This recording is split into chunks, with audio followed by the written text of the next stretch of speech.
হযরত সুলাইমান আলাইহিস সালাতু ওয়াস সালামকে মুজিজা দিয়েছিলেন। তিনি যখন তক্তার উপরে তিনি বসতেন, প্রয়োজনের আলোকে এই তক্তা হযরত সুলাইমান আলাইহিস সালাতু ওয়াস সালামকে গোটা দুনিয়ার মধ্যে বেশে উড়ে যেত। সুবহানাল্লাহ। যেখানে প্রয়োজন সেখানে হযরত সুলাইমান আলাইহিস সালাতু ওয়াস সালাম যেতেন। এটা ছিল তার মুজিজা। সুবহানাল্লাহ বলবেন না? হযরত মূসা আলাইহিস সালাতু ওয়াস সালামকে দিলেন মুজিজা লাঠি।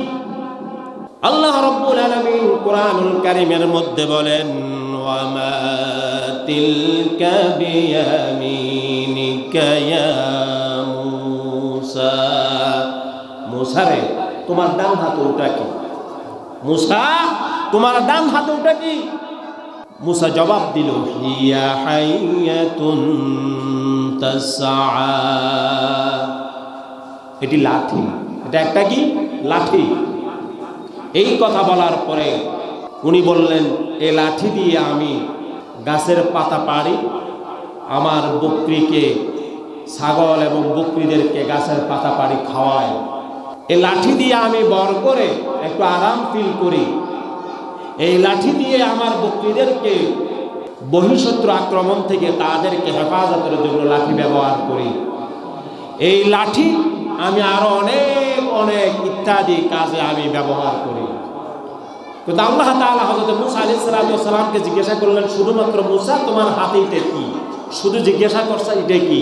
হযরত মূসা আলাইহিস সালাম সুযোগ পেয়ে, সময়টা যেন শেষ না হয়ে যায়, আল্লাহর কাছে আল্লাহর সাথে কথা বলার যে কত মজা, এই চান্সটা যেন শেষ না হয়, এই লাঠির বয়ান দিতে লাগলেন।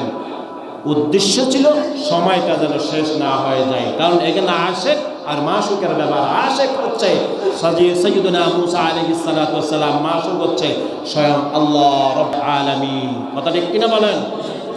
এরপরে আল্লাহ তাআলা হযরত মূসা আলাইহিস সালাতু ওয়াস সালামকে বলেন, মূসা, তোমার হাতের যে মুজিজা, যে কাজ তুমি করো শুধু এটা নয়, তুমি একটা কাজ করো, তোমার হাতের লাঠি তুমি জমিনে ছেড়ে দাও। হযরত মূসা আলাইহিস সালাতু ওয়াস সালাম জমিনে যখন লাঠি ছেড়ে দিল, ওই লাঠিটা অজগর সাপে পরিণত হলো। যখন বিশাল অজগর সাপ হলো, হযরত মূসা আলাইহিস সালাতু ওয়াস সালাম ভয় পেয়ে গেলেন। কি হলো? আল্লাহ তাআলা তার পয়গম্বরকে ডেকে, মূসা, খুযহা ওয়ালা তাখাফ, ভয় পেও না, চিন্তিত হয়ো না, এটাকে তুমি ধরো, ভয় পাওয়ার কোনো কারণ নাই, এটা তুমি ধরো। কারণ আমি আল্লাহ রাব্বুল আলামিন পয়গম্বরকে জমিনের উপরে বানিয়ে একা একা ছেড়ে দেই নাই। তোমার ভয়ের কোনো কারণ নাই, চিন্তারও কোনো কারণ নাই। আমি আল্লাহ রাব্বুল আলামিন তোমার সাথে আছি। সুবহানাল্লাহ। হযরত মূসা যখন লাঠি আবার ধরলেন, সাপকে ধরার সাথে সাথে এটা লাঠিতে পরিণত হলো। সংক্ষেপে বলে, ফিরআউন তার জাদু করার জন্য যে সমস্ত জাদুঘরদেরকে নিয়ে আসলো মূসাকে ঠেকানোর জন্য, সমস্ত জাদুকররা সাপ, বাঘ, ভাল্লুক বানিয়ে মূসার সামনে চাললো। আল্লাহ রাব্বুল আলামিন বলেন, মূসা রে, আর দেরি করো না, তোমার হাতের লাঠিটা ছেড়ে দাও। অমনি করে যখন হাতের লাঠি ছেড়ে দিল, বিশাল এক অজগর সাপে পরিণত করে এইভাবে হা করেছে মূসা। ফিরআউন যে কাফেলা নিয়ে আসছিল, আপনার যেগুলা সাপ, ভাল্লুক, বাঘে পরিণত হয়েছিল, যে জাদু, ওগুলো ওই লাঠি মার্কা পেটের ভিতরে এইভাবে সবগুলো একের পর এক ঢুকে যাচ্ছিল। সুবহানাল্লাহ।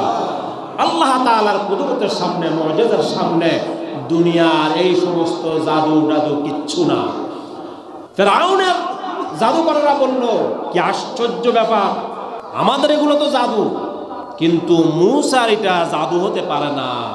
একটা জাদুকে যেই জাদু গিলে খেয়ে ফেলে দেয়, এটাকে কোনোদিন জাদু হতে পারে না। এটা হয়তো জাদুর বা নলে জাদুর দাদা। তারা এই ঘটনা আশ্চর্য হয়ে ফিরআউনের সেই জাদুকররা, অসংখ্য জাদুকর, মূসার সামনে হাত পাতে দিয়ে তাওহীদের পেয়ালা গ্রহণ করলো। সকলে ঘোষণা দিল, লা ইলাহা ইল্লাল্লাহু মূসা কালিমুল্লাহ। এইভাবে যুগে যুগে সমস্ত নবীদেরকে মুজিজা দিয়ে আল্লাহ রাব্বুল আলামিন এই জমিনের উপরে পাঠালেন। এবার আমাকে বলেন, হযরত দাউদ আলাইহিস সালাতু ওয়াস সালাম যেই মুজিজা নিয়ে আসছেন, দাউদ আলাইহিস সালাতু ওয়াস সালাম ইন্তেকাল করেছেন, তার জাদুও তার সঙ্গে কবরে চলে গেছেন। কথা ঠিক কিনা বলেন? এখন আর কেউ লোহাকে হাতে ধরলে লোহার গলে না পানির মতো। হযরত সুলাইমান আলাইহিস সালাতু ওয়াস সালাম তিনিও ইন্তেকাল করেছেন, তিনিও কবরে চলে গিয়েছেন, তার মুজিজা কবরে চলে গিয়েছে। এখন আর কেউ তক্তার উপরে বসলে তক্তা এটা বিমানের মতো পৃথিবী বেড়ায় না। হযরত ঈসা আলাইহিস সালাতু ওয়াস সালামের মুজিজা পৃথিবীতে নাই। হযরত ঈসা আলাইহিস সালাতু ওয়াস সালামকে আল্লাহ তাআলা উপরে উঠায় নিয়েছেন, তার মুজিজাও শেষ। এবার আমাকে আপনারা বলেন, বিশ্ব নবী জনাবে মুহাম্মাদুর রাসূলুল্লাহ সাল্লাল্লাহু আলাইহি ওয়াসাল্লামকে যে মুজিজা দিয়েছেন, কিতাবের ভিতরে লেখে 3000 মুজিজা দিয়ে আমার নবী, আপনার নবী দয়ার নবী, মায়ার নবী, বিশ্ব নবী জনাবে মুহাম্মাদুর রাসূলুল্লাহ সাল্লাল্লাহু আলাইহি ওয়াসাল্লামকে পৃথিবীতে পাঠিয়েছেন। সুবহানাল্লাহ। এই 3000 মুজিজার ভিতরে সর্বশ্রেষ্ঠ, সবচাইতে বড় এবং সর্বশ্রেষ্ঠ মুজিজার নাম হচ্ছে কোরআন। সর্বশ্রেষ্ঠ মুজিজার নাম কি? কোরআন। নাহমাদুহু ওয়া নাস্তাঈনুহু ওয়া নাস্তাগফিরুহু ওয়া ونعوذ بالله من شرور أنفسنا ومن سيئات أعمالنا. من يهده الله فلا مضل له ومن يضلل فلا هادي له. ونشهد أن لا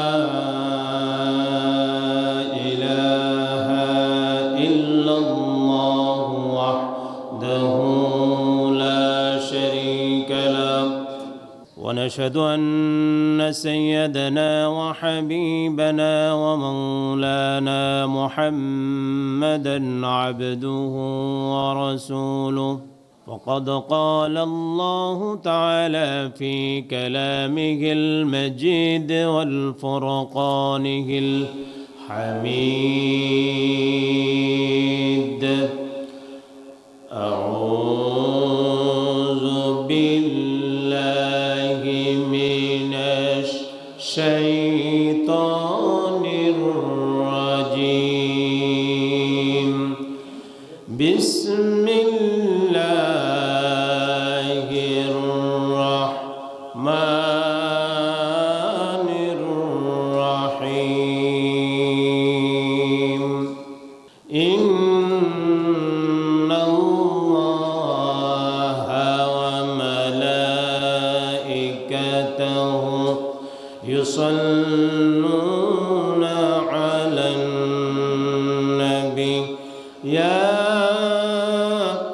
أيها الذين آمنوا صلوا عليه وسلموا تسليما.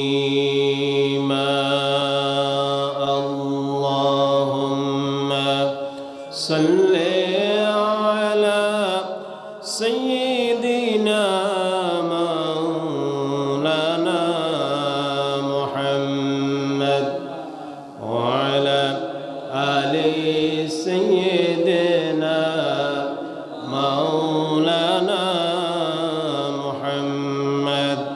প্রাণ খুলে মোহব্বতের সাথে উচ্চ আওয়াজ দিয়ে সকলে পড়ুন, আল্লাহুম্মা সাল্লি আলা সাইয়্যিদিনা মাওলানা মুহাম্মদ ওয়া আলা আলি সাইয়্যিদিনা মাওলানা মুহাম্মদ. বাংলাদেশের প্রান্ত হতে সালাম জানাই হেরা রাসূল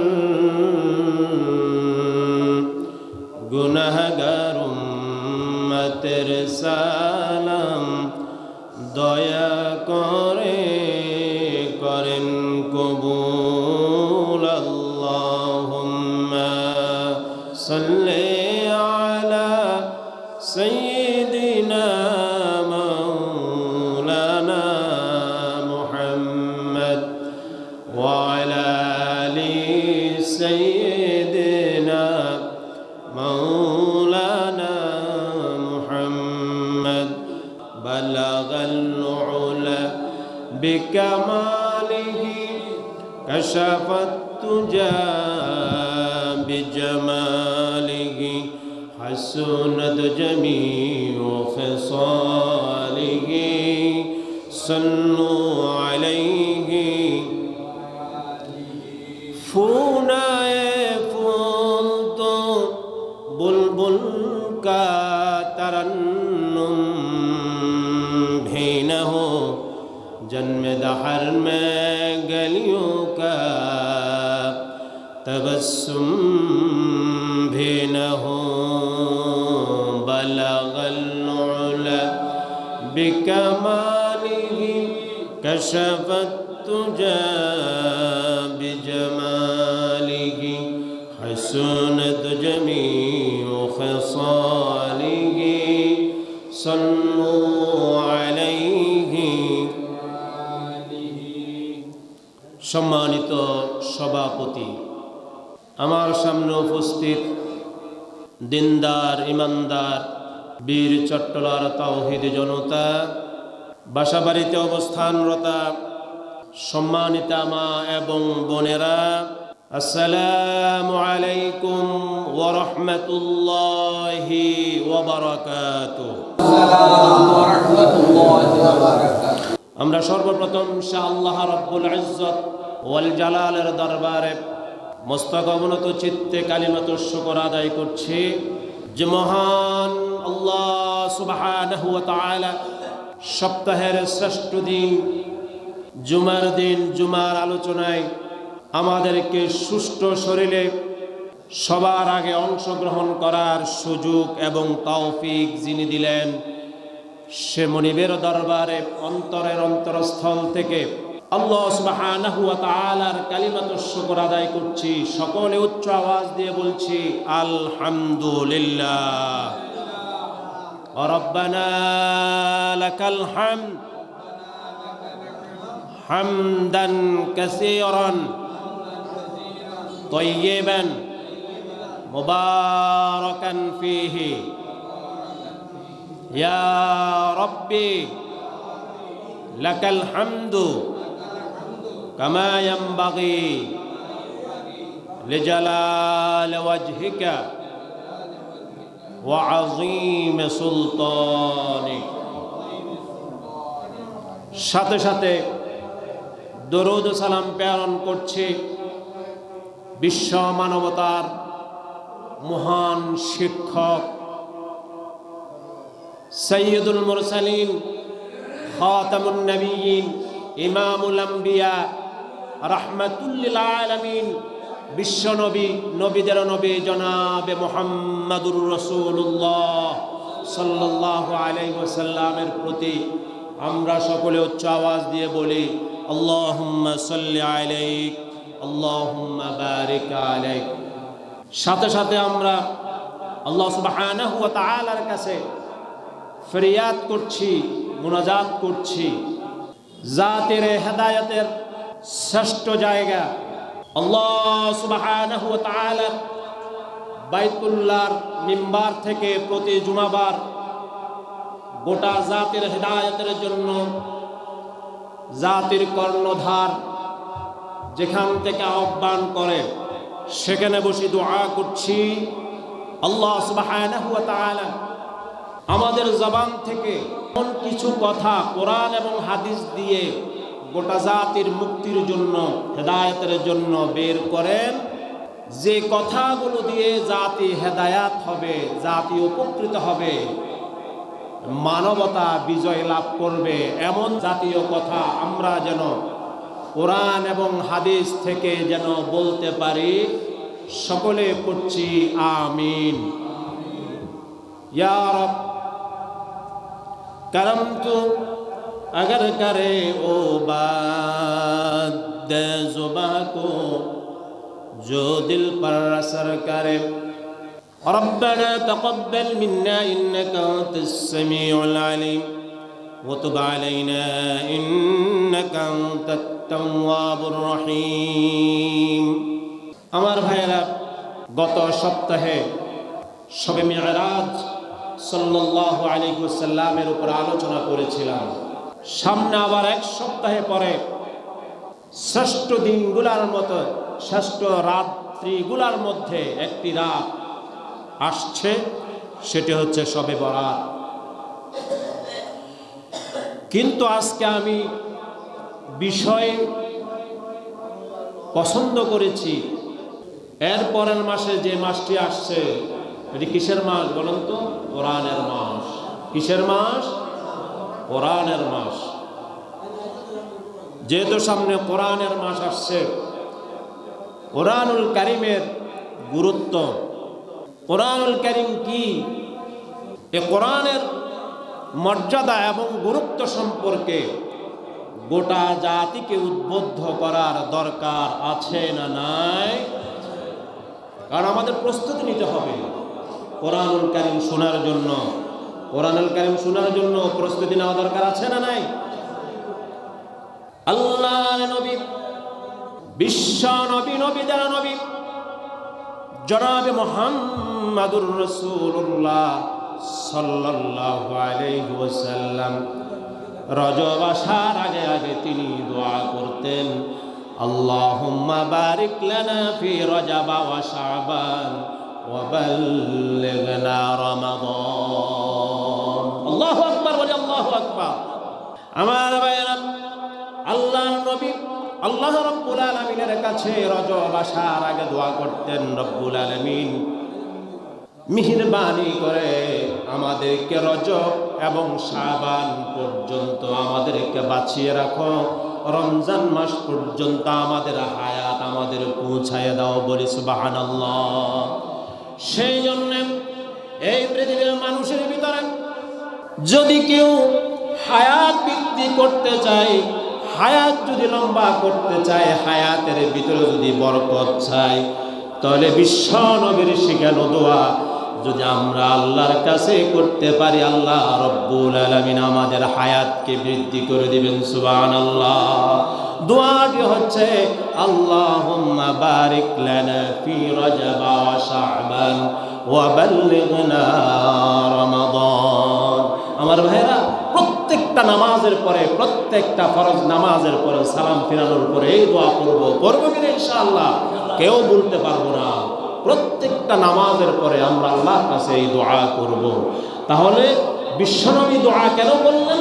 রমজানুল কারীম আসছেন, কোরআনের মাস আসছে, কোরআনের মাসকে স্বাগত জানানোর জন্য, কোরআনের মাসকে মর্যাদা দেওয়ার জন্য, গোটা জাতি আর গুরুত্ব বোঝার জন্য আল্লাহ সুবহানাহু ওয়া তাআলার প্রিয় নবী, শেষ নবী, বিশ্ব নবী মুহাম্মদুর রাসূলুল্লাহ সাল্লাল্লাহু আলাইহি ওয়াসাল্লাম আল্লাহ রাব্বুল আলামিনের কাছে দোয়া করেছেন। এই দোয়া আমাদের করা দরকার আছে না নাই?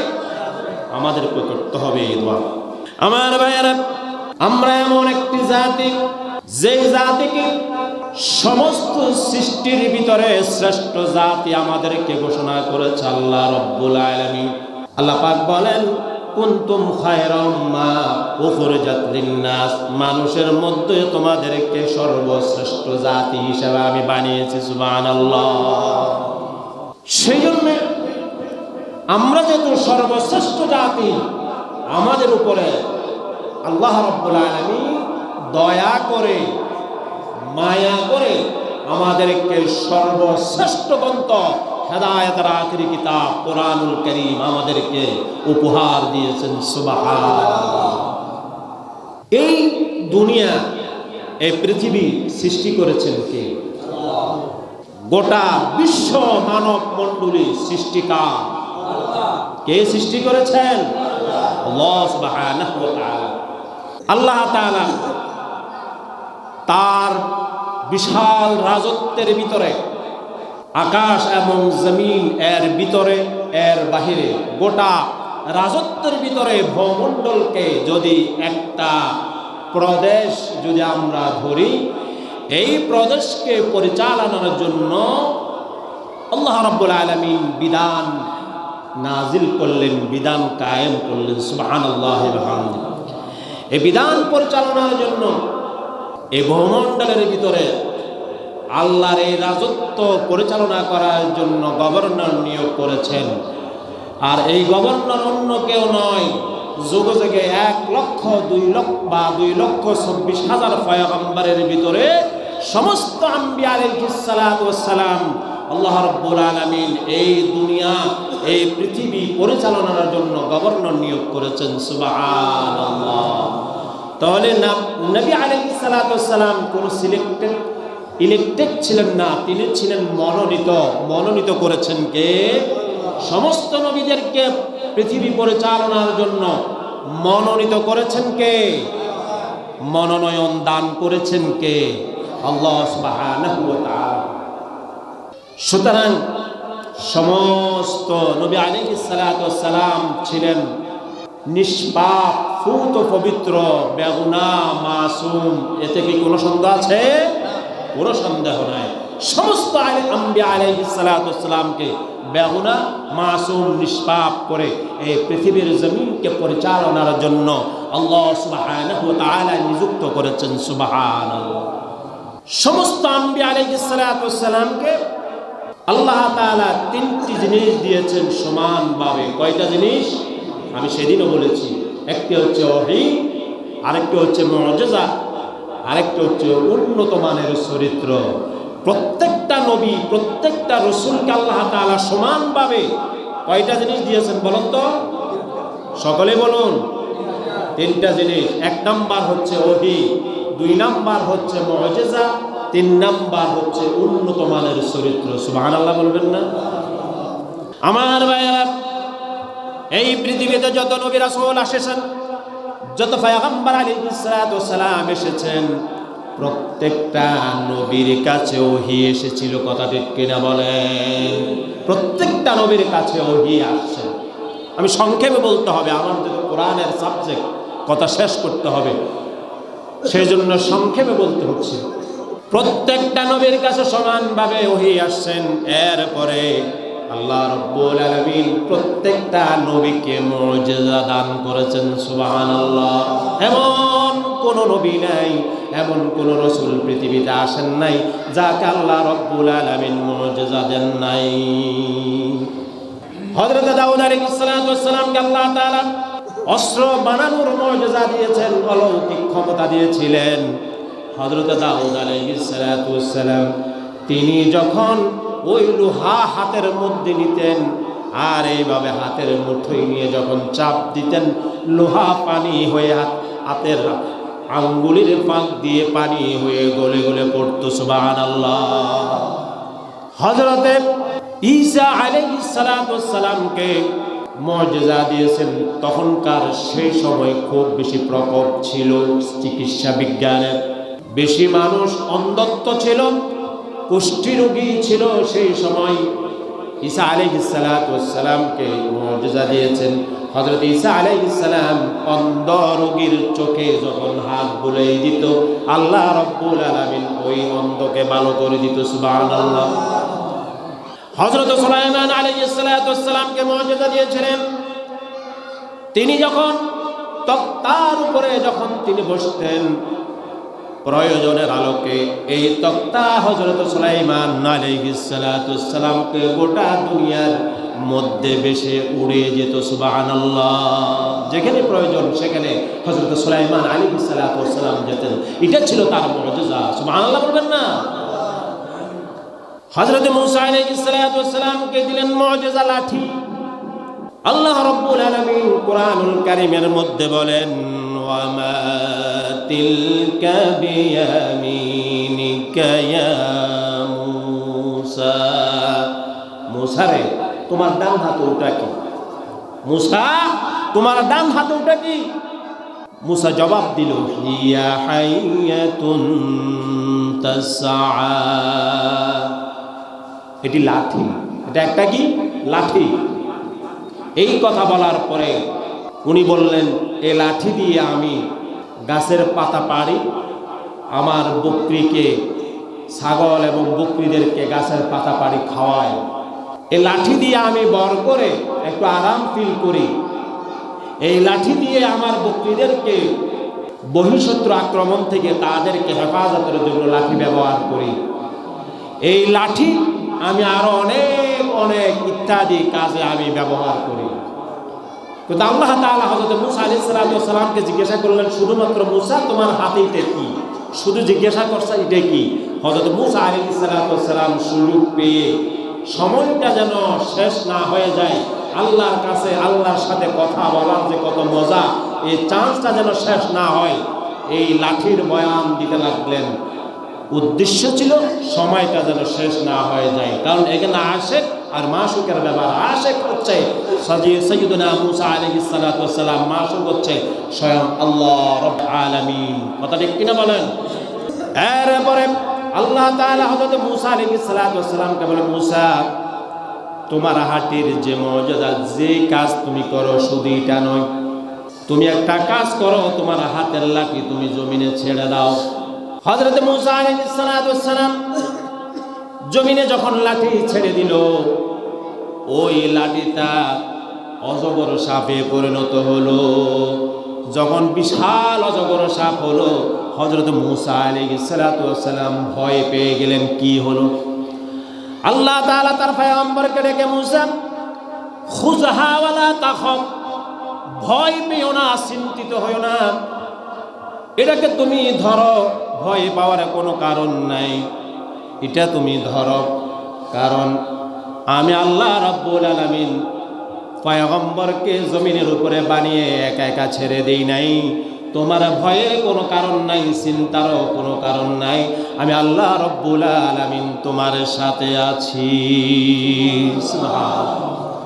হযরত মূসা যখন লাঠি আবার ধরলেন, সাপকে ধরার সাথে সাথে এটা লাঠিতে পরিণত হলো। সংক্ষেপে বলে, ফিরআউন তার জাদু করার জন্য যে সমস্ত জাদুঘরদেরকে নিয়ে আসলো মূসাকে ঠেকানোর জন্য, সমস্ত জাদুকররা সাপ, বাঘ, ভাল্লুক বানিয়ে মূসার সামনে চাললো। আল্লাহ রাব্বুল আলামিন বলেন, মূসা রে, আর দেরি করো না, তোমার হাতের লাঠিটা ছেড়ে দাও। অমনি করে যখন হাতের লাঠি ছেড়ে দিল, বিশাল এক অজগর সাপে পরিণত করে এইভাবে হা করেছে মূসা। ফিরআউন যে কাফেলা নিয়ে আসছিল, আপনার যেগুলা সাপ, ভাল্লুক, বাঘে পরিণত হয়েছিল, যে জাদু, ওগুলো ওই লাঠি মার্কা পেটের ভিতরে এইভাবে সবগুলো একের পর এক ঢুকে যাচ্ছিল। সুবহানাল্লাহ। আল্লাহ তাআলার কুদরতের সামনে, মুজিজার সামনে দুনিয়ার এই সমস্ত জাদু টাদু কিচ্ছু না। ফিরআউনের জাদুকররা বলল, কি আশ্চর্য ব্যাপার, আমাদের এগুলো তো জাদু, কিন্তু মূসার এটা জাদু হতে পারে না। একটা জাদুকে যেই জাদু গিলে খেয়ে ফেলে দেয়, এটাকে কোনোদিন জাদু হতে পারে না। এটা হয়তো জাদুর বা নলে জাদুর দাদা। তারা এই ঘটনা আশ্চর্য হয়ে ফিরআউনের সেই জাদুকররা, অসংখ্য জাদুকর, মূসার সামনে হাত পাতে দিয়ে তাওহীদের পেয়ালা গ্রহণ করলো। সকলে ঘোষণা দিল, লা ইলাহা ইল্লাল্লাহু মূসা কালিমুল্লাহ। এইভাবে যুগে যুগে সমস্ত নবীদেরকে মুজিজা দিয়ে আল্লাহ রাব্বুল আলামিন এই জমিনের উপরে পাঠালেন। এবার আমাকে বলেন, হযরত দাউদ আলাইহিস সালাম যেই মুজিজা নিয়ে আসছেন, দাউদ আলাইহিস সালাম ইন্তেকাল করেছেন, তার জাদুও তার সঙ্গে কবরে চলে গেছেন। কথা ঠিক কিনা বলেন? এখন আর কেউ লোহাকে হাতে ধরলে লোহার গলে না পানির মতো। হযরত সুলাইমান আলাইহিস সালাম তিনিও ইন্তেকাল করেছেন, তিনিও কবরে চলে গিয়েছেন, তার মুজিজা কবরে চলে গিয়েছে। এখন আর কেউ তক্তার উপরে বসলে তক্তা এটা বিমানের মতো পৃথিবী বেড়ায় না। হযরত ঈসা আলাইহিস সালাতু ওয়াস সালামের মুজিজা পৃথিবীতে নাই। হযরত ঈসা আলাইহিস সালাতু ওয়াস সালামকে আল্লাহ তাআলা উপরে উঠায় নিয়েছেন, তার মুজিজাও শেষ। এবার আমাকে আপনারা বলেন, বিশ্ব নবী জনাবে মুহাম্মাদুর রাসূলুল্লাহ সাল্লাল্লাহু আলাইহি ওয়াসাল্লামকে যে মুজিজা দিয়েছেন, কিতাবের ভিতরে লেখে 3000 মুজিজা দিয়ে আমার নবী, আপনার নবী, নবী দয়ার নবী, মায়ার নবী, বিশ্ব নবী জনাবে মুহাম্মাদুর রাসূলুল্লাহ সাল্লাল্লাহু আলাইহি ওয়াসাল্লামকে পৃথিবীতে পাঠিয়েছেন। সুবহানাল্লাহ। এই 3000 মুজিজার ভিতরে সর্বশ্রেষ্ঠ, সবচাইতে বড় এবং সর্বশ্রেষ্ঠ মুজিজার নাম হচ্ছে কোরআন। সর্বশ্রেষ্ঠ মুজিজার নাম কি? কোরআন। সমস্ত নবীরা পৃথিবী থেকে চলে গিয়েছে, তাদের মুজিজাও পৃথিবী থেকে চলে গিয়েছে, কিন্তু সর্বশ্রেষ্ঠ নবী, নবীদের নবী, বিশ্ব নবী জনাবে মুহাম্মাদুর রাসূলুল্লাহ সাল্লাল্লাহু আলাইহি ওয়াসাল্লাম দুনিয়া থেকে বিদায় নিয়েছেন, কিন্তু তার মুজিজা তার সাথে কবরের মধ্যে নেন নাই। সুবহানাল্লাহ। এই মুজিজা তখনও ছিল, এখনো আছে, ইলা ইয়াউমিল কিয়ামা, কিয়ামত পর্যন্ত আল্লাহ রাব্বুল আলামিন এই মুজিজা কোরআনুল কারীমকে পৃথিবীর জমিনের উপরে রাখবেন। সুবহানাল্লাহ। এই কোরআনকে হেফাজতের দায়িত্ব নিয়েছেন কে? বলেন। কোরআনকে হেফাজতের দায়িত্ব নিয়েছেন কে? আল্লাহ সুবহানাহু ওয়া তাআলা। এই পৃথিবীর ভিতরে অসংখ্য নবীরা এসেছেন, অসংখ্য কিতাব এসেছে, কোন নবীও নাই, কিতাবও নাই, মুজিজাও নাই। আল্লাহ রাব্বুল আলামিন নবীকে বললেন, নবী আপনি চলে যান, কিন্তু আপনার এই মুজিজা, আপনার উপরে যেটা আমি নাজিল করেছি, এই কোরআনুল কারীমকে কিয়ামত পর্যন্ত হেফাজতের দায়িত্ব আমার নিজের কুদরতি হাতে নিলাম। সুবহানাল্লাহ। আল্লাহ রাব্বুল আলামিন ঘোষণা করলেন, নাহনু নাযালনা যিকরা ওয়া ইন্না লাহু লাহাফিজুন। এই কোরআন আমি নাজিল করেছি, এই কোরআন হেফাজতের দায়িত্ব আমি আল্লাহ রাব্বুল আলামিন নিজের হাতেই গ্রহণ করলাম। সুবহানাল্লাহ। সুতরাং এই কোরআন মুছে যাবার নয়, এই কোরআন শেষ হবার নয়। এই মুজিজায়ে কোরআন যখন পৃথিবীতে আসলো, আল্লাহর নবীর উপর যখন নাজিল হতো, তখন কত না ছলনা, তখনকার কোরআন বিরোধী বিশ্ব নেতারা এই কোরআনের বিরুদ্ধে প্রোপাগান্ডা ছড়াতো। তারা কি বলতো শুনেন? আবু জেহেল, আবু লাহাব, উতবা, সাইবা, মুগিরারা, সেই সময়কার কোরআন বিরোধী, ইসলাম বিরোধী শক্তি, কোরআনুল কারীমকে বলা হতো যে এটা আল্লাহর তরফ থেকে আসা কোনো কিতাব নয়, কোনো কোরআন নয়, এটা হচ্ছে মুহাম্মদ সাল্লাল্লাহু আলাইহি ওয়াসাল্লামের বানানো কিতাব। বলেন নাউযুবিল্লাহ। আল্লাহ রাব্বুল আলামিন এই বিশ্ব নেতাদের মুখে চ্যালেঞ্জ ছড়িয়ে দিয়ে দেরি করলেন না, সূরা বনী ইসরাঈলের 88 নম্বর আয়াতের ভিতরে চ্যালেঞ্জ ছড়িয়ে দিলেন আর বললেন, বিশ্ব নেতারা শোনো, যদি তোমরা দাবি করো কোরআন আমান্য, মুহাম্মদের বানানো, তাহলে এই কোরআনের মতো একখানা কোরআন তোমরা বানিয়ে নিয়ে আসো। তখনকার সে কোরআন বিদ্বেষী, কোরআন বিরোধী বিশ্ব নেতারা আল্লাহ রাব্বুল আলামিনের এই চ্যালেঞ্জ গ্রহণ করতে পারে নাই। আল্লাহ রাব্বুল আলামিন বলেন, কুল লাইন জাতামাআতিল ইনসু ওয়াল জিন্নু আলা আন ইয়াতু বিমিথলি হাযাল কুরআন লা ইয়াতুনা বিমিসলিহি ওয়ালাউ কানা বা'দুহুম লিবা'দিন যহিরা। বলে আল্লাহু আকবার। আল্লাহ রাব্বুল আলামিন তিনি নিজেই ঘোষণা করলেন, সমগ্র জগতের সমস্ত মানুষ আর জিন মিলে একত্রিত হয়ে আমার কোরআনের মতো কোরআন বানানোর চেষ্টা করলেও তারা কখনো কোরআন বানাতে পারবে না। চ্যালেঞ্জটা কোরআনের মতো একখানা কোরআন তারা বানানোর চেষ্টা করলেও কখনো নয়, তারা কখনো আমার এই কোরআনকে তারা বানাতে পারবে না। এরপরে আল্লাহ রাব্বুল আলামিন বলেন লা ইয়াতুনা বিমিসলিহি ওয়ালাউ কানা বা'দুহুম লিবা'দিন যাহিরা।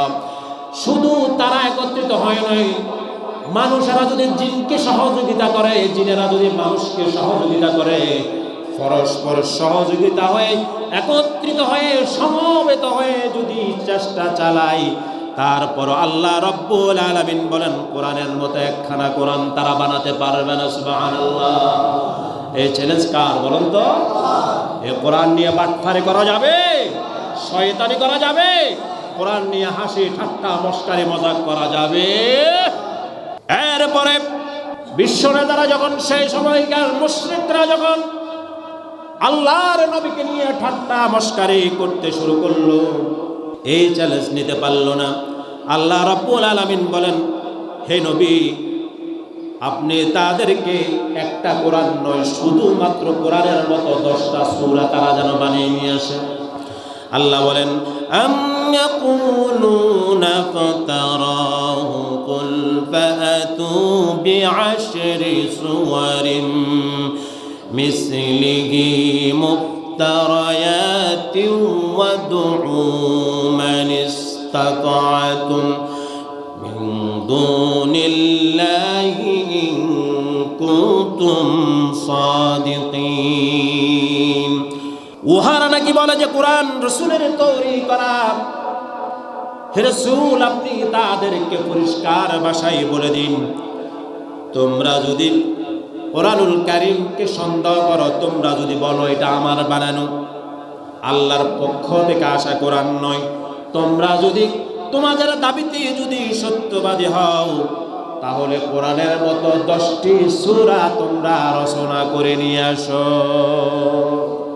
আর এই ব্যাপারে আল্লাহ রাব্বুল আলামিন ব্যতীত যাদেরকে সাহায্য প্রয়োজন মনে করো, যাদের সাহায্য বেশি প্রয়োজন মনে করো, সাধ্য মতো তাদেরকে ডেকে তাদের সাহায্য নিয়ে হলেও কোরআনের মতো 10টি সূরা তোমরা বানিয়ে নিয়ে আসো। তারা কি আল্লাহ পাকের এই চ্যালেঞ্জ তারা গ্রহণ করতে পেরেছিল? আর নাই। কোরআন তো নয়, কোরআনের মতো 10টি সূরা বানিয়ে রচনা করার সেই ক্ষমতা তারা কি করতে পেরেছিল?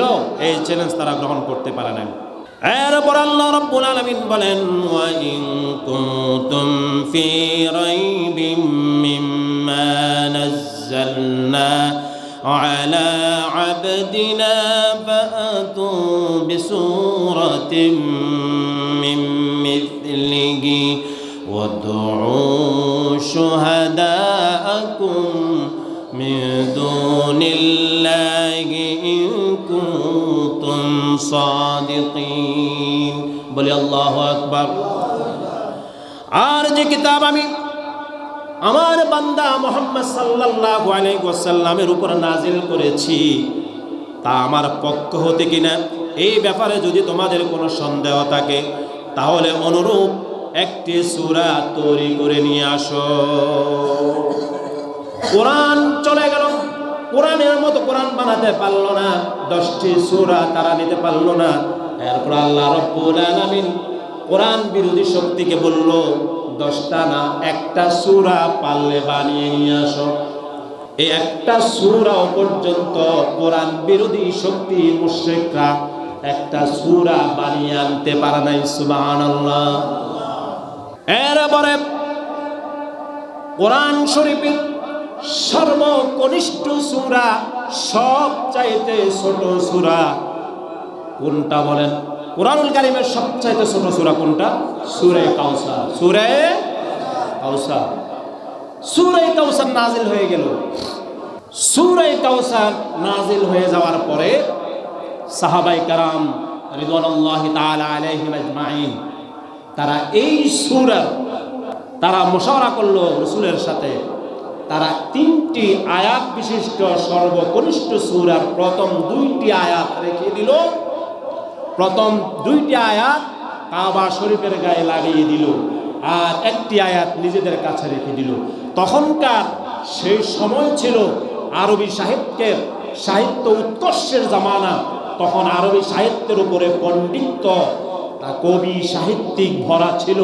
তখন তারা কেউ কোনো একটা কিছু রচনা করলে কাবা শরীফের গিলাফের উপরে, গায়ের উপরে লাগাই দিত, পারলে এটার চ্যালেঞ্জ করো। তখনকার সিস্টেম ছিল এটা। সাহাবাই কেরাম সূরা কাউসার 2টি আয়াত সেখানে লাগাই দিলেন আর বললেন, ও আরবের বিশ্বনেতারা, মুশরিকরা, শোনো, তোমাদের কাছে কোরআন আসছিল কোরআনের মতো, তোমরা সেটা বানিয়ে আনতে পারলে না। খামাখা কেন বলছো এটা বিশ্বনবীর কোরআন? কেন বলছো না এটা আল্লাহ পাকের পক্ষ থেকে আসা কোরআন? কেন তোমরা মেনে নিচ্ছ না? এরপরে চ্যালেঞ্জ এসেছে 10টি সূরা বানাবার, এটাও নিতে পারলে না। চ্যালেঞ্জ এসেছিল 1টি সূরা বানাবার, সেটাও পারলে না। আজকে তোমাদেরকে আমরা চ্যালেঞ্জ দিচ্ছি, 1টি আয়াতের চ্যালেঞ্জ। পারলে অর্থের দিক থেকে মিলায়া একটা আয়াত তোমরা রচনা করে নিয়ে আসো। সুবহানাল্লাহ বলবেন না? এই সূরা কাউসার আমরা কি সবাই পারি? তাহলে আওয়াজ এত ছোট হবে কেন? আমরা কি সূরা কাউসার সবাই কি পারি? আমি তো মনে করছি আমি একজন, আমার চাইতে আওয়াজ আরো 3 গুণ বেশি হওয়ার কথা যে আমি সূরা কাউসার পারি। আবার একবার জিজ্ঞাসা করবো আপনাদেরকে, সূরা কাউসার আমরা কি সবাই পারি? আমরা কি একবার পড়তে পারবো? আসুন, শয়তানের ওয়াসওয়াসা থেকে পানা আছে, আমরা সূরা কাউসার একবার পড়ে নিই। আউযু বিল্লাহি মিনাশ শাইতানির রাজিম। আওয়াজ উঠান, আওয়াজ করে। বিসমিল্লাহির রাহমানির রাহিম। ইন্না আ'তাইনাকাল কাউসার ফাসাল্লি লিরাব্বিকা ওয়ানহার ইন্না শানিআকা হুয়াল আবতার। সাদাকাল্লাহুল আযীম। যখন সূরা কাউসারের 2টি আয়াত কাবা শরীফের গায়ে লাগাই দিল, 1টি আয়াত তাদের কাছে রেখে দিল, চ্যালেঞ্জ ছুড়ে দিল সেই জামানার বিশ্বনেতাদের, মুশরিকদের, যারা কোরআন মানে না কিন্তু আল্লাহকে মানে, আল্লাহকে মানে, কোরআন মানে না, নবী মানে না, ইসলাম মানে না, আল্লাহকে মানে। জানে একজন সৃষ্টিকর্তা আমাদের আছে, কিন্তু নিজেদের স্বার্থ পরিচার্য করার জন্য, পরিত্যাক্ত করার জন্য, নিজেদের স্বার্থকে চরিতার্থ করার জন্য তারা ইসলাম, কোরআন, রাসূল এগুলো সব বাদ দিয়েছে। নাউযু বিল্লাহি মিন যালিক। সাহাবায়ে কেরাম মক্কার প্রান্তরে দাঁড়িয়ে অখণ্ড ভাষায় ঘোষণা দিলেন, ও বিশ্বের মুশরিকরা, তোমরা যারা কোরআন মানো না, অসংখ্য চ্যালেঞ্জ তোমাদের কাছে এসেছে, তোমরা ফেল করো সব জায়গায়। ফেল করার পরে তোমাদের মুখে লজ্জা নাই, চোখে শরম নাই, তারপরও তোমরা সেটা বিরোধী কথা বলো। এই নেচার, এই অভ্যাস ইসলাম আসার সেই লগ্ন থেকে শুরু করেছে, আজ পর্যন্ত, কিয়ামত পর্যন্ত এই অভ্যাস মানুষের মাঝে থেকে যাবে। কথা ঠিক কিনা? এখনো পর্যন্ত আমরা দেখি যারা কোরআন বিরোধী শক্তি, যারা ইসলাম বিরোধী শক্তি, ইসলামের বিরুদ্ধে অকুণ্ঠ ভাষায় গোটা পৃথিবীর সামনে নগ্ন হয়ে ইসলামের বিরুদ্ধে অবস্থান নেয়। কথা ঠিক কিনা? সেই সময় সাহাবায়ে কেরাম দীপ্ত কণ্ঠে ঘোষণা করলেন, আসো, চ্যালেঞ্জ গ্রহণ করো, 1টি মাত্র আয়াত বানিয়ে নিয়ে আসো। কাবা, মক্কার সমস্ত কবিরা, সাহিত্যিকেরা একজোট হয়ে, একত্রিত হয়ে চেষ্টা করলেন। দিনের পরে দিন যায়, রাতের পরে রাত যায়, কলম শেষ হয়ে যায়, কাগজ শেষ হয়ে যায়। তারা ছোট্ট একটি সূরার ছোট্ট একটি আয়াত বানানোর চ্যালেঞ্জ তারা ফেল করেছে। সুবহানাল্লাহ বলবেন না? এই ফেল করার পরে তারা সবাই একত্রিত হয়ে তখনকার বিশ্বকবি কবি লাবিদের কাছে তারা গেলেন। কবি লাবিদকে বললেন, দেখো, আমরা মক্কার সমস্ত কবি সাহিত্যিকেরা ফেল করেছি, কোরআন বানাইতে পারলাম না, 10টি সূরা বানাইতে পারলাম না, 1টি সূরা বানাইতে পারলাম না, 1টি আয়াতও যদি বানাইতে না পারি, আমাদের জাত, আমাদের কবিকুলের জাত সব ফ্যাস্টিস হয়ে যাবে, সব নষ্ট হয়ে যাবে, আমাদের মান সম্মান বলতে কিছু থাকবে না। তুমি যেহেতু শ্রেষ্ঠ কবি, আমির শুআরা, তুমি হচ্ছ শ্রেষ্ঠ কবি, তুমি চেষ্টা করো একটি আয়াত রচনা করার, তুমি চেষ্টা করলে তুমি পারবে। কবি লাবিদ চেষ্টা করলেন তার সদল নিয়ে। দেখবেন বড় বড় কবি বুদ্ধিজীবী যারা, এদের সাথে বড় বড় গ্রুপ থাকে, যারা বুদ্ধিজীবী গ্রুপ নিয়ে তারা চলে, যারা কবি আরো বড় বড় কবি নিয়ে তারা গ্রুপের মধ্যে চলে, এরকম আছে না নাই? বড় বড় যারা আলেম, ওনার পিছনে থাকবে বড় বড় আলেমের একটা গ্রুপ, সুবহানাল্লাহ বলবেন না? যারা বড় বড় ব্যবসায়ী, তাদের পিছনে থাকবে আরো বড় বড় ব্যবসায়ী, এরকম আছে না নাই বলে? কবি লাবিদ চেষ্টা করতে লাগলো। সুখবরটা হচ্ছে এত বড় বিশ্ব কবি লাবিদ, তিনিও তার সদল বল নিয়ে চেষ্টা করতে লাগলেন। তিনিও চেষ্টা করতে করতে দিন যায়, রাত যায়, সপ্তাহ যায়, মাস শেষ হয়ে যায়। তিনিও অবশেষে তিনি লিখতে পারলেন না। তার মনের অজান্তে অন্তর থেকে একটা কথা বের হয়ে গেল। তিনি তার অন্তর সাক্ষী দিল, এটা কোনো মানুষের রচিত কোনো কিতাব নয়। তিনি আশ্চর্য হলেন। তিনি বললেন, কি আশ্চর্য বিষয়, এতদিন আমরা সবাই চেষ্টা করেছি, কেউ করতে পারে না। আমার দিল সাক্ষী দেই, এই কিতাব পৃথিবীর কোনো মানুষের রচনা করা কিতাব নয়। এই কথাকে তিনি ছন্দ আকারে মিলাইয়া, অর্থের দিক নয়, ছন্দ আকারে মিলাইয়া তিনি একটি আয়াতের মতো করে একটা লিখলেন। শুধু এই কথা যেটা অন্তর থেকে, দিল থেকে যেটা বের হয়ে গেল তার অজান্তে, সেটা হচ্ছে যে আয়াতটা বানাইলেন তিনি, ইন্না আতাইনাকাল কাউসার ফাসাল্লি লিরাব্বিকা ওয়ানহার লাইসা হাযা মিন কালামিল বাশার। আল্লাহু আকবার বলবেন না?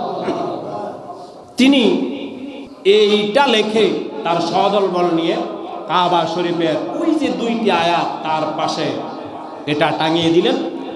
আর তিনি সেখানে ঘোষণা করলেন, ও বিশ্ব নেতারা, ও মুশরিকরা, শুনো, এতদিন এত মাস যাবত আমরা চেষ্টা করার পরেও কোরআনের মতো একখানা, কোরআনের আয়াতের মতো ছোট্ট একখানা আয়াত আমরা বানাতে পারি না।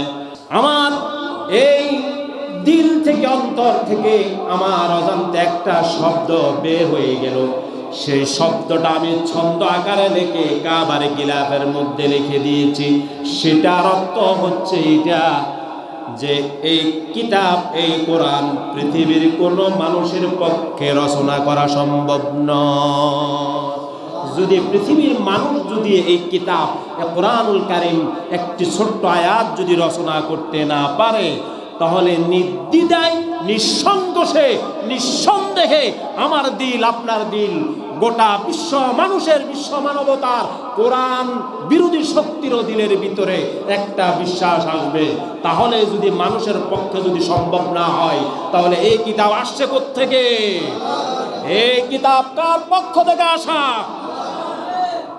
কবি লাবিদ এই ঘোষণা দিয়ে তিনি তার সদলবল নিয়ে বিশ্বনবীর কাছে গিয়ে সিলিন্ডার করে ক্ষমা চেয়ে আর দেরি করলেন না, কালেমার ঘোষণা দিলেন, আশহাদু আল্লা ইলাহা ইল্লাল্লাহু ওয়াহদাহু লা শারীকা লাহু ওয়া আশহাদু আন্না মুহাম্মাদান আবদুহু ওয়া রাসূলুহু। একটু জিকির করেন, লা ইলাহা ইল্লাল্লাহ, বলো লা ইলাহা ইল্লাল্লাহ, বলো লা ইলাহা ইল্লাল্লাহ। নেই কেহ নেই আল্লাহ ছাড়া, বলো লা ইলাহা ইল্লাল্লাহ, বলো লা ইলাহা ইল্লাল্লাহ। আল্লাহু আল্লাহ রহম করো, दुख न किसी को दिया करो, जो दुनिया का मालिक है नामो सिखा लिया करो अल्लाहु अल्लाह अल्लाहु अल्लाह ला इलाहा इल्लल्लाह बोलो ला सुबहानल्लाह अल्हम्दुलिल्लाह ला इलाहा इल्लल्लाह सुबहानल्लाह अल्हम्दुलिल्लाह ला इलाहा ला इलाहा इल्लल्लाह मुहम्मदुर রাসূলুল্লাহ সাল্লাল্লাহু আলাইহি ওয়াসাল্লাম। তাহলে কোরআনুল কারীম এটা যে আল্লাহর পক্ষ থেকে আসা, সেই কালের মানুষেরা এবং এই কালের মানুষেরাও স্বীকার করেছে। কথা ঠিক কিনা বলেন? কোরআনুল কারীম কার পক্ষ থেকে এসেছে? আমার ভাইয়েরা, জিন জাতি এক অদৃশ্য জাতি, যাদেরকে আমরা চর্মচক্ষে দেখি না। এই জিন জাতি কিভাবে ইসলাম গ্রহণ করেছে?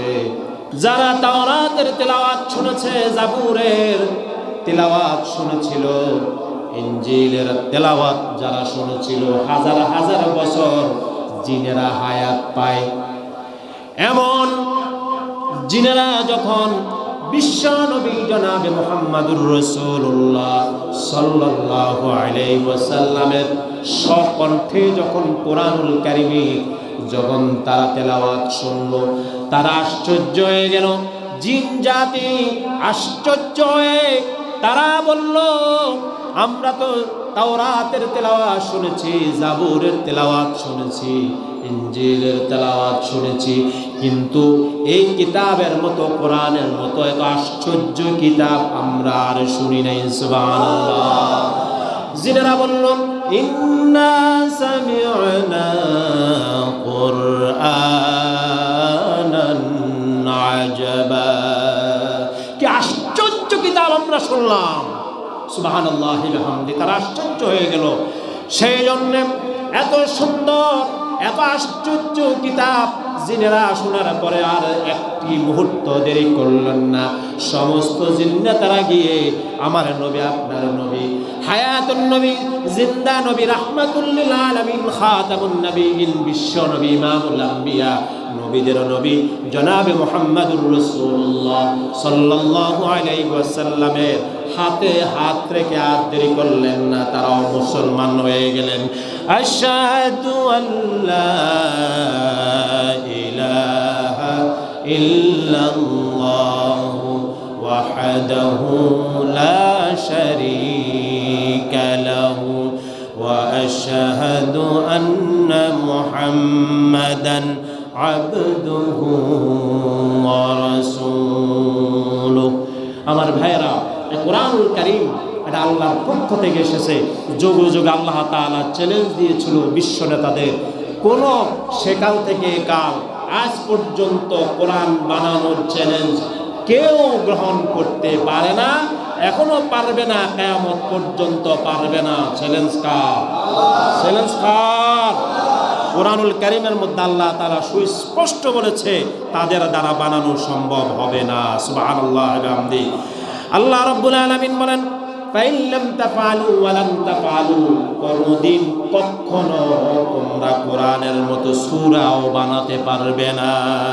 অন্য আয়াতের ভিতরে এই আয়াতটা বলে আমি শেষ করব। আল্লাহ বলেন, ওয়া মা কানা হাযাল কুরআনু আন ইফতারা মিন দুনিল্লাহি ওয়ালাকিন تصديق الذي بين يديه وتفصيل الكتاب لا ريب فيه رب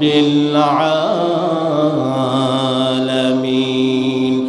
আর এই কোরআন এমন এক জিনিস নয় যা আল্লাহর ওহী ও শিক্ষা ব্যতীত রচনা করা সম্ভব হতে পারে, বরং এই কোরআন এসেছে পূর্বের সমস্ত কিতাবের সত্যতার স্বীকৃতি স্বরূপ। সুবহানাল্লাহি ওয়া বিহামদিহি। আর এবং এই কোরআন যে বিশ্ব নিয়ন্ত্রণের তরফ হতে আসা কিতাব, তাতে কোনো ধরনের সন্দেহ নাই। বলেছেন কে? তাতে কি কোনো সন্দেহ আছে? সুতরাং সজাগ থাকতে হবে, দৃষ্টিকে রাখতে হবে, সজাগ দৃষ্টি রাখতে হবে। ইমানদাররা, মুসলমানের সমাজের ভিতরে কোরআনের ব্যাপারে যদি কেউ উল্টা পাল্টা বলে, সেটা আমাদের দাঁত ভাঙা জবাব দিতে হবে। রাজা আছে কিনা মুসলমান?